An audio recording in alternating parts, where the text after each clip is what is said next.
संसार के सभी लोगों को मेरा शुभ नमस्कार। आज हम आपके सामने कुछ ज़िंदगी की कुछ नई बातें लेके आया हूँ, जो हमें भगवान की दया से, शास्त्रों से, पुराणों से और बड़े बड़े संतों के संग से मिला है। वो मैं आपको बताने जा रहा हूँ। ध्यानपूर्वक सुने। संसार की सबसे बड़ी विद्या ब्रह्म विद्या है। ब्रह्म विद्या का मतलब ये हुआ कि आत्मा की विद्या। हिंदू में इसे आत्मा बोलते हैं, मुस्लिम में इसे रोशनी बोलते हैं। बहुत से धर्मों में रोशनी बोला गया है। तो कहने का मतलब आत्मा ही रोशनी है, रोशनी ही आत्मा है। तो ब्रह्म विद्या सर्वोपरि विद्या है। और ब्रह्म विद्या मिल जाना सबकी बस की बात नहीं है। ब्रह्म विद्या संत ऋषि मुनियों के पास होती है। और सबसे बड़ा धन जो है संतोष धन है। कबीरदास जी बोले कि गज धन बाज धन और रतन धन खान, जब आवे संतोष धन सब धन धूर समान। कहने मतलब संसार का सबसे बड़ा धन है संतोष धन।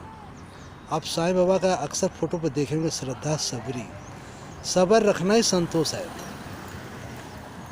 तो श्रद्धा और सबर, श्रद्धा रखना अपना काम है और सबर भी रखना अपना काम। लेकिन सबर आज की दुनिया में होता नहीं। भगवत गीता में बोला गया कि आप कर्म करते जाइए, फल की चिंता न करें। फल की चिंता करेंगे तो आपको टेंशन हो जाएगा। क्यों? इसके रीजन है कि आपको सिर्फ अच्छा कर्म करना है। फल की इच्छा मिल जाए फल, वो आपको रखना बेकार है। क्योंकि आपकी ज़िंदगी का लेखा जोखा कई जन्मों से ऊपर वाले के हाथ में है। वो हर जन्म में आपके कर्मानुसार शरीर प्रदान करते हैं। मतलब आपको किराए का मकान हर जन्म में आपके कर्मानुसार, विचारानुसार, संस्कार के हिसाब से मिलते हैं। तो फल भी उन्हीं के हाथ में है। आज की दुनिया में न जाने कितने लोगों का औलाद नहीं होते हैं। सब कुछ है, घर है, द्वार है, धन दौलत है, 50 गाड़ियाँ हैं, लेकिन औलाद नहीं है। यहाँ तक कि पूरे संसार के बड़े बड़े डॉक्टरों के यहाँ भी चक्कर लगा रहे हैं, बड़े बड़े बाबाओं के पास चक्कर लगा रहा है, औलाद नहीं है। तो कहने का मतलब इसके पीछे भी बहुत बड़ा रीजन है। ये तो ऊपर वाले ही को पता है। कई लोगों का व्यापार डूब जाता है, करोड़ों रुपए लगा करके व्यापार चालू करते हैं, डूब जाता है। कितने लोग थोड़ा सा शुरू करते हैं, उनका व्यापार चमक जाता है। ये सब आपके कर्म और संस्कार पे ही डिपेंड है। और आपके पहले जन्म का भी कर्म आपके साथ जुड़ा हुआ है। तो सारा खेल ऊपर वाले के हाथ में है, आपके हाथ में कुछ भी नहीं है। आपको सिर्फ अच्छा कर्म करना है। कर्म नहीं करेंगे तो पाप है।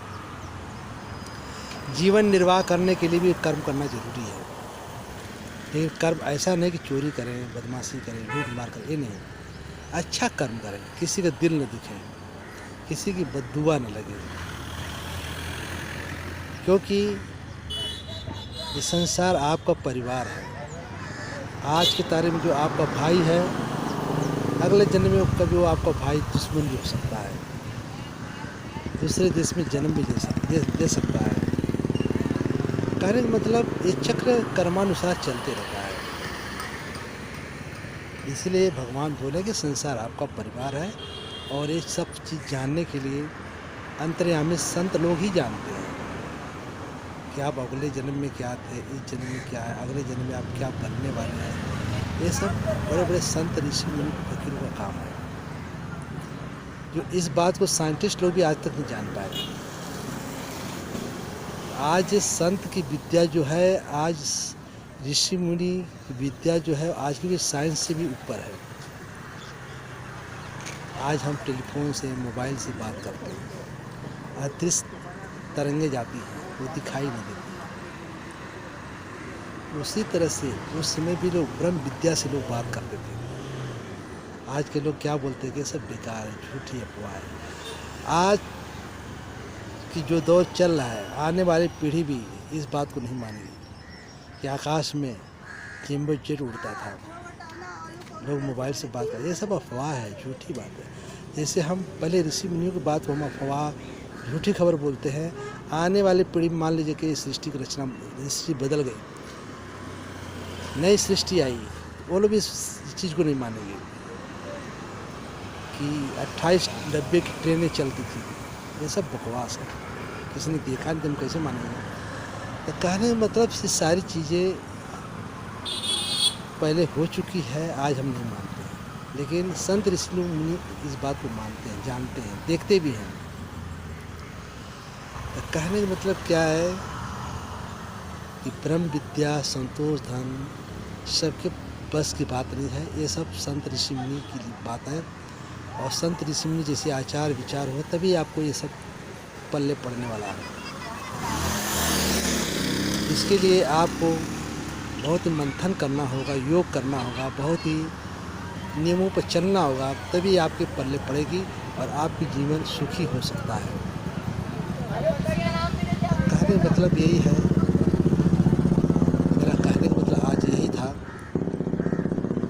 कि संतोष, धन, ब्रह्म विद्या सर्वोपरि है। इसके लिए आप योग करें, संत ऋषि मुनि का भगवद गीता, रामायण का पाठ करें। इसमें बहुत ही शांति है और सब कुछ इसी में समाया हुआ है। आप लोगों को एक भी बात बता दूं कि महाभारत की जो लड़ाई हुई थी, अर्जुन जी बोले थे कृष्ण भगवान से, मैं तो संत हो गया हूँ, मुझे ये सब राजपाट की क्या ज़रूरत है।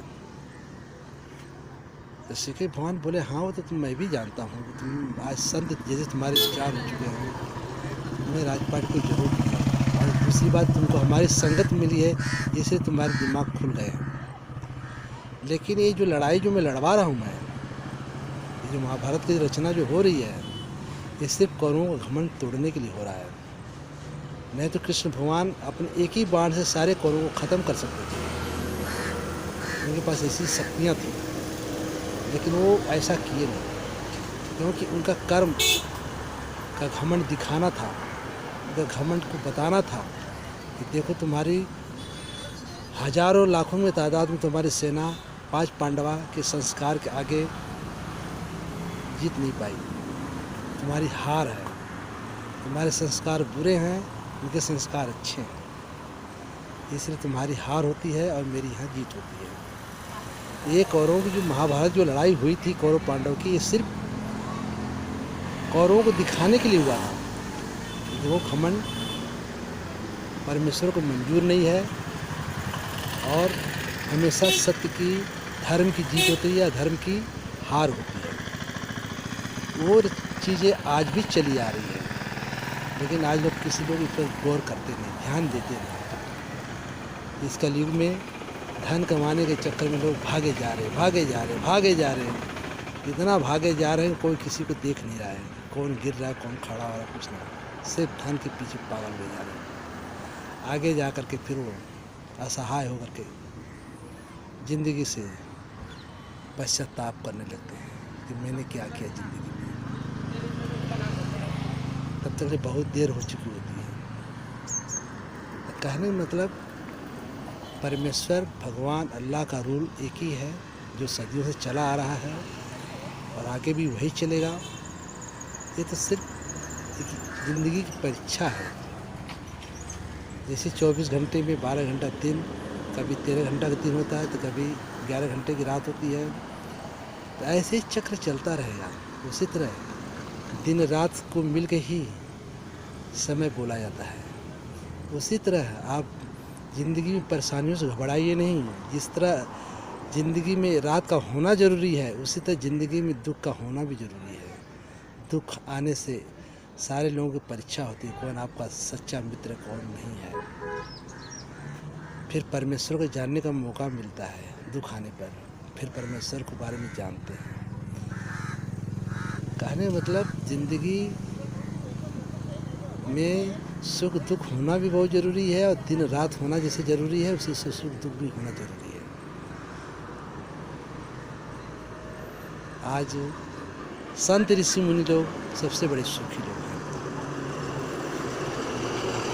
बाकी जितने भी जिनके संस्कार बुरे हैं, कर्म बुरे हैं, विचार बुरे हैं, वो बड़े पैसा होकर भी बहुत दुखी हैं, क्योंकि उनके घर में संतोष नहीं है, चैन नहीं है। 5 बॉडीगार्ड रख के भी उनको नींद नहीं आती है। उनको डर लगता है कहीं बॉडीगार्ड कहीं हमको मार न दे। जैसे इंदिरा गांधी के बॉडीगार्ड ही इंदिरा गांधी को उड़ा दिए। तो कहने का मतलब क्या है कि आज ज़िंदगी में सब प्रॉब्लम है। प्रॉब्लम होने का यही रीज़न है कि हम संस्कार अच्छे नहीं, कर्म अच्छे नहीं, विचार अच्छे नहीं। इसी जब जिस दिन अच्छे हो जाएंगे, ज़िंदगी सुख में हो जाएगी, और आपकी छाया में जो भी लोग रहेंगे उनकी भी ज़िंदगी सुख में हो जाएगी। धन्यवाद, थैंक यू।